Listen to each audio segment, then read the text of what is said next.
Thank you, Terry.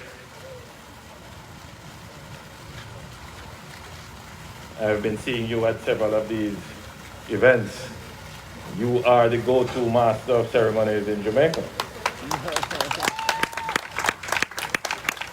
Permit me to remove my mask temporarily. Though I have been relaxing measures, I could say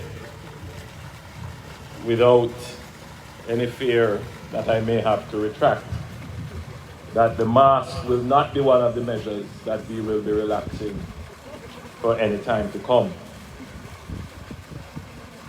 The Honorable Minister of Tourism, Edmund Bartlett, and Mr. Antonio Hernandez, Director of International Division, H10 Hotels. I must say you two gentlemen were very brave. It is almost midday, and I must tell you that it is not usual for me to be addressing an audience. So I tip my hat to you both. Very radiant sunshine. And I thank you again, Terry, for recognizing that the podium should be brought in a little bit more. Let me acknowledge our members of parliament who are here.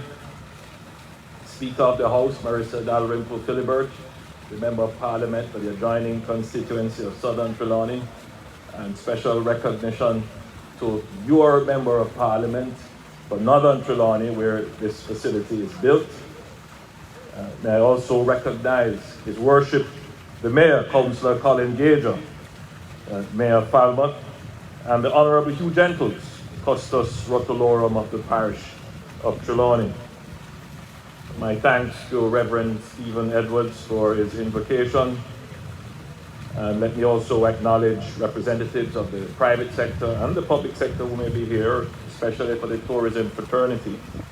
Members of the media, distinguished ladies and gentlemen, good morning. It is good to be back at the Ocean H10 Hotel. I recognize that even as we are gathered here to mark a significant occasion, there is growing concern about the emergence of the Omicron variant of the SARS-CoV-2 virus, which has generated some uncertainties across the globe and here in the Caribbean, especially among tourism-dependent countries. The fact that a number of countries have imposed tighter measures in response to this emerging threat is fueling concerns about the impact that this will have on the travel market. Needless to say that this comes at a very bad time, given that this is now the winter tourist season, the time when the hotel industry usually looks to increase visitor arrivals and increase revenue. But rather than focusing on what we cannot control, our approach has always been to be proactive and focus on what is within our control. Early in the pandemic, in June 2020, we established the Tourism Resilient Corridor with a set of stringent health and safety protocols that were endorsed by the World Travel and Tourism Council. Jamaica was among the first countries to adopt such comprehensive health and safety protocols. And these protocols have served us very well. All through the pandemic, we have not had any significant COVID-related outbreaks among our tourists. Maybe I should repeat that. All throughout the pandemic, we have not had any significant COVID-related outbreaks among our tourists. Even during the peak of the third wave with the Delta variant. So the protocols that we have put in place have held up well and they have prevented the spread of the disease and the virus within the corridors. And in fact, the results that we have seen would suggest that the positivity rate within the corridor is as low as 0.6%. And that is very commendable. Let me therefore take the opportunity to commend the stakeholders in the tourism industry, in particular the Ministry of Tourism, and also to commend the Ministry of Health and Wellness. Now, if I give you a little secret, maybe it's not a secret, it's probably well known in the industry, that there is significant creative tension, put it that way, between health and tourism. And I see the various industry stakeholders smiling at what I'm saying. And it is really very necessary for this tension to exist. And that is how we get the best results. So we get the best results in terms of having our visitors being able to move about freely, being able to enjoy this beautiful sunshine and beautiful beach, but at the same time to be safe because of the very intense examination of the proposals that are brought to the table. I have been in some of those meetings being mediator, and I'm satisfied that the interests that are at play have to intersect, and in that intersection an equilibrium is reached that is both in the interest of the safety of the population and in the livelihood and economic interests of the population as well. So while we are preparing ourselves for what could be a fourth wave, our current infection rates are extremely low nationally. Over the last week, we have had less than, on average, 50 new confirmed cases per day, and our positivity rate now approximates 5%.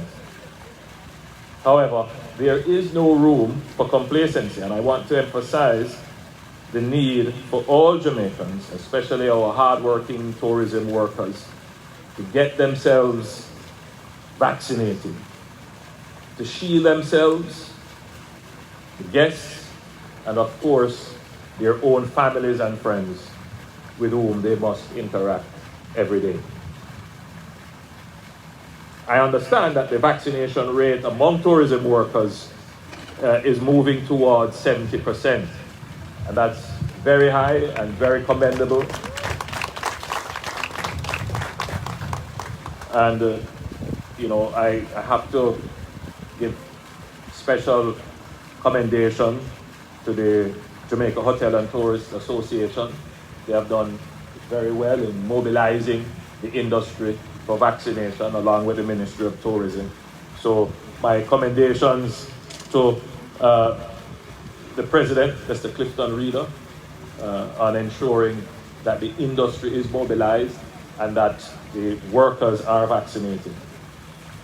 Tourism is the heartbeat of Jamaica, and it is also the heartbeat of our economy to a large extent. So this is not an industry that we can allow to be affected and restricted by the pandemic. We have to manage it carefully to ensure that we preserve the safety and security and the health of both workers and visitors. But at the same time, we also have to ensure that we preserve the livelihoods of the people and stakeholders in the industry. So I believe that the industry players, especially the workers, have a duty and an interest in protecting the industry. And therefore, I would repeat the point that the best way to ensure that the industry can open up to its full potential, that it can operate and deliver the gains and economic benefits that we want, is that everyone in the industry should protect themselves by being vaccinated.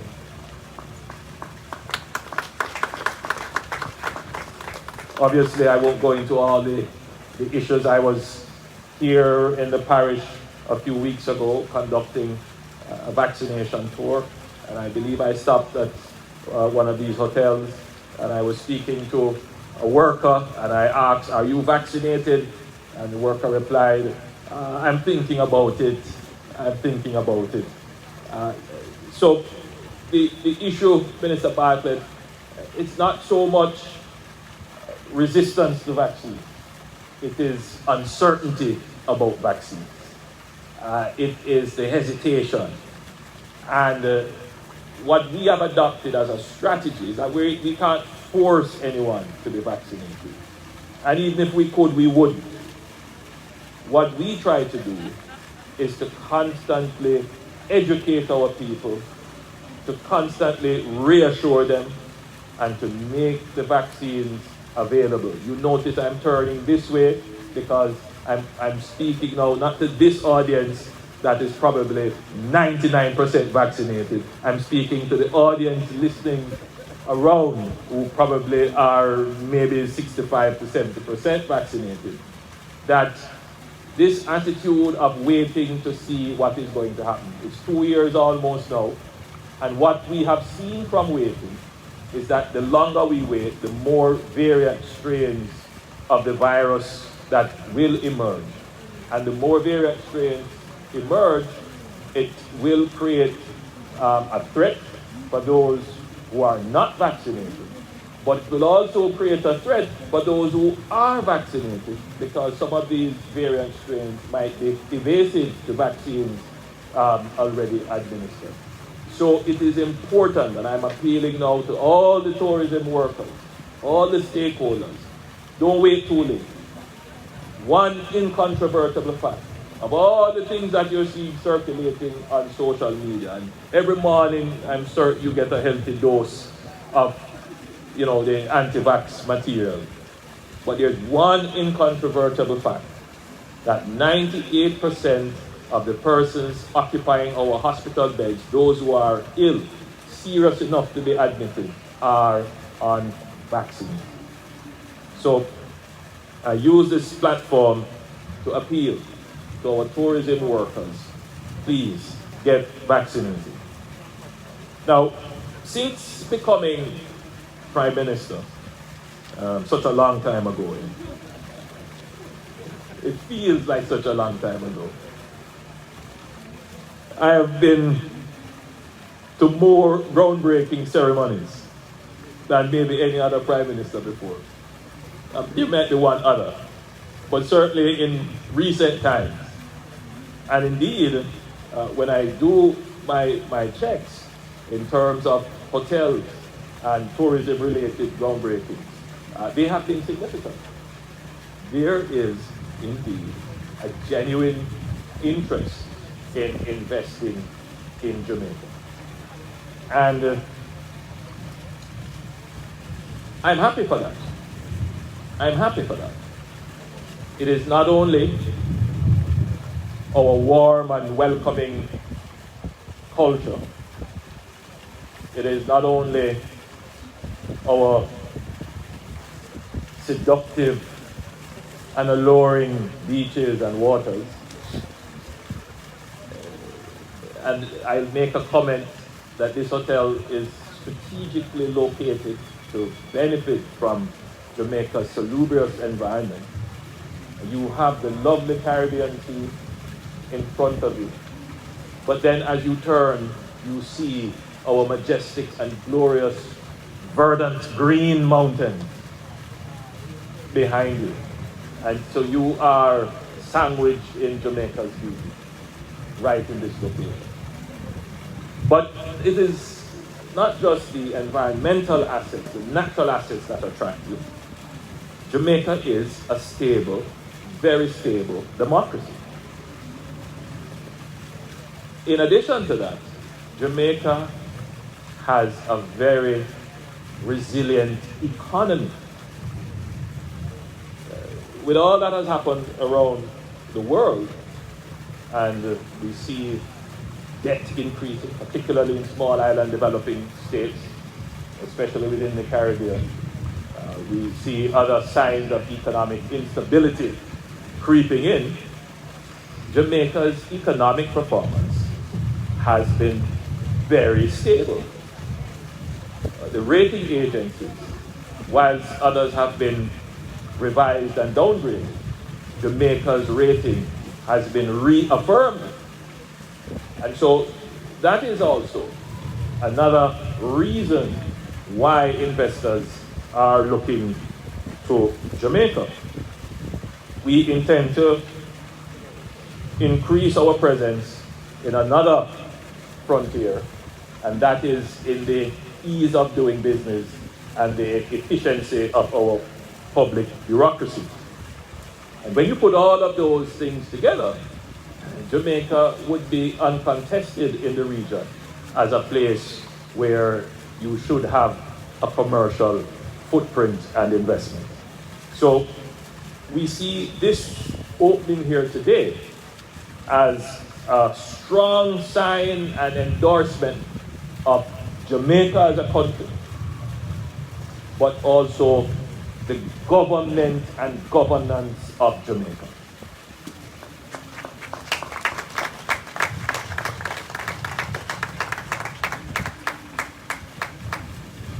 So there are not many countries that can be hosting a ceremony like this today. In spite of COVID, in spite of the fall off in travel, in the tourism industry, Jamaica is opening this magnificent hotel. I want you to appreciate this, that the investors did not say, let me wait until after the recovery. Let me wait until after the pandemic. They went ahead, and Minister Bartlett will tell you that there are several other projects that are going ahead in spite of the pandemic. And you have to ask yourself, why is this so? The previous experience, when we have had other exogenous shocks to our economy, is that many investors, in fact almost all the investors, said, you know what, let us wait to see what the recovery would look like. But we see the construction industry in particular moving ahead with investments. And you ask yourself why? It's a simple answer. The regulatory and economic management environment is such that it inspires confidence that Jamaica will have a V-shaped recovery, meaning that there was a steep fall off, but we're also going to have a steep rise. But more than that, it's not just going to be a V, it is going to be a tick, because we're going to recover to where we previously are, and we're going to go even higher.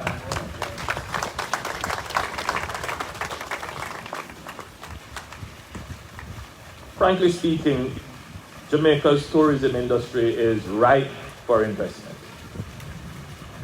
And as I flew here, so I had an opportunity to track the coast a little bit, and it's just amazing the potential that exists. But as we approach our 60th year of independence, and you know, the 60th year has generated much interest in our status as a nation. And those questions will be addressed shortly. But there's one thing that I'm reflective on, and that is, you know, the nation is as the nation does. And there are some people who want to speak prosperity into being, speak sovereignty and independence into being. My philosophy is that we must do these things into being. We must make them happen. They must not be empty symbolism. It must be genuine. It must be, it is what we are in our actions and in our achievements and what we have done. So, I am building towards the aspiration. So when we say we are any interrogation beyond the surface, we'll say, yes, you are. It is so. And so I spend my time not arguing over these things. I spend my time doing. Because the greatest frustration is a dream not achieved.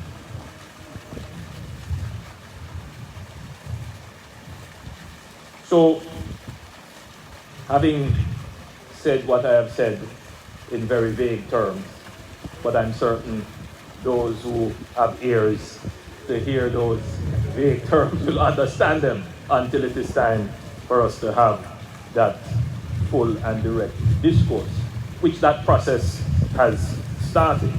But as we approach our 60th year as an independent nation, and we reflect upon what we have achieved, tourism obviously has been an important part of that 60 years of independence. There's no question about it.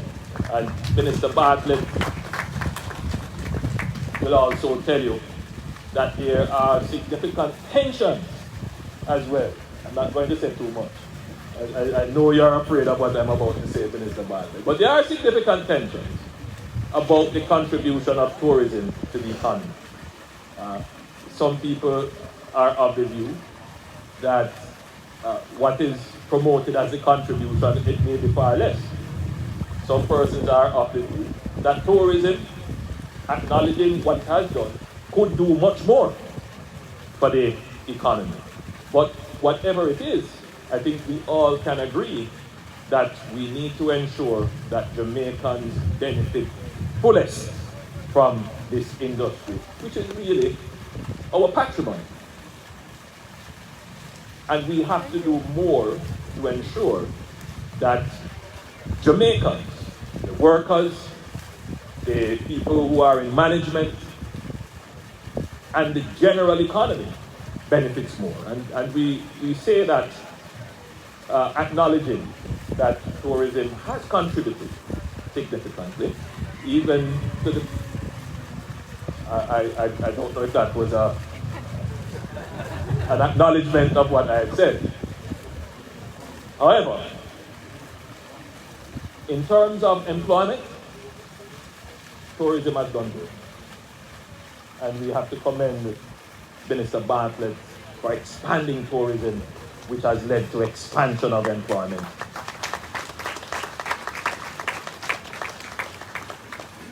But for the 60th year, we must spend more time on the linkages between tourism and the rest of the economy. Now, there are linkages, obviously, but those linkages needs to be strengthened. And it is not a policy position which says we are to enforce linkages. It's a policy position which is saying that these linkages must emerge organically, where people who are investing in Jamaica see it more efficient and more profitable and better business sense to buy here than to seek them overseas. So much more work needs to be done, Minister Bartlett, in our 60th year to ensure that all sectors in the Jamaican economy benefits from the tourism sector. Already, we know our utility sector benefits from tourism.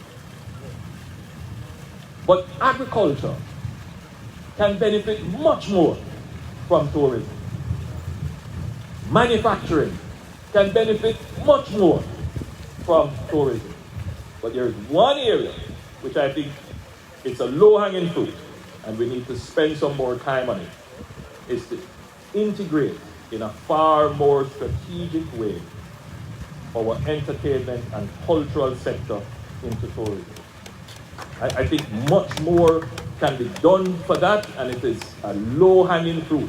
For our 60th year, we need to see an institute that is going to train persons in entertainment and culture, so that the offerings are not just unidimensional, so that our local persons who are naturally talented, naturally gifted, can be exposed to a wide variety of other forms and areas of entertainment that they themselves can become professionals in.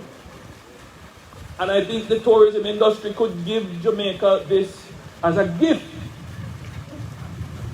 for our 60th year. I think this is something that the TEF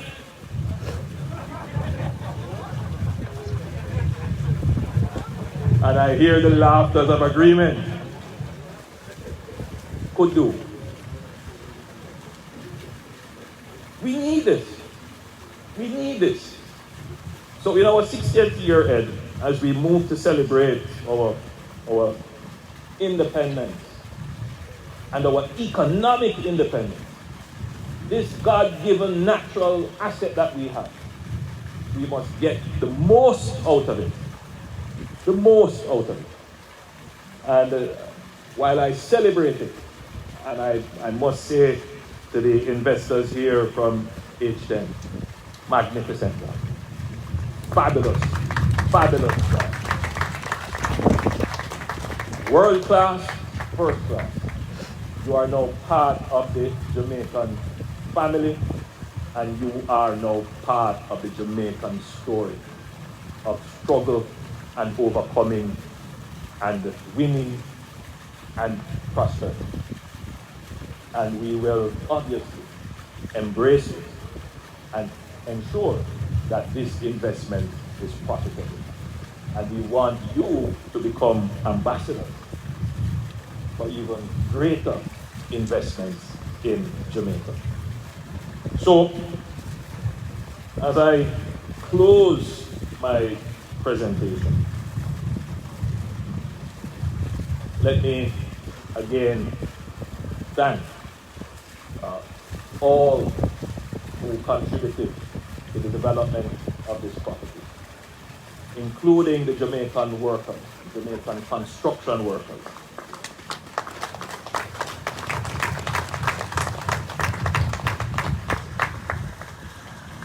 It was obviously done very quickly because the last time I was here, nothing was here.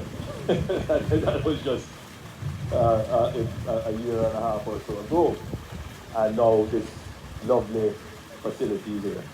Let me also thank the Ministry of Tourism and all the tourism stakeholders, and again the Ministry of Health, for ensuring that even in the pandemic, we can have our visitors come and feel safe, enjoy, and spend, and go back home safely. With a 0.6% positivity rate in the resilient corridor, I think we can all be very proud. And so, it gives me therefore great pleasure to have participated in this ceremony marking the official opening of the hotel. And I now reinstate my mask.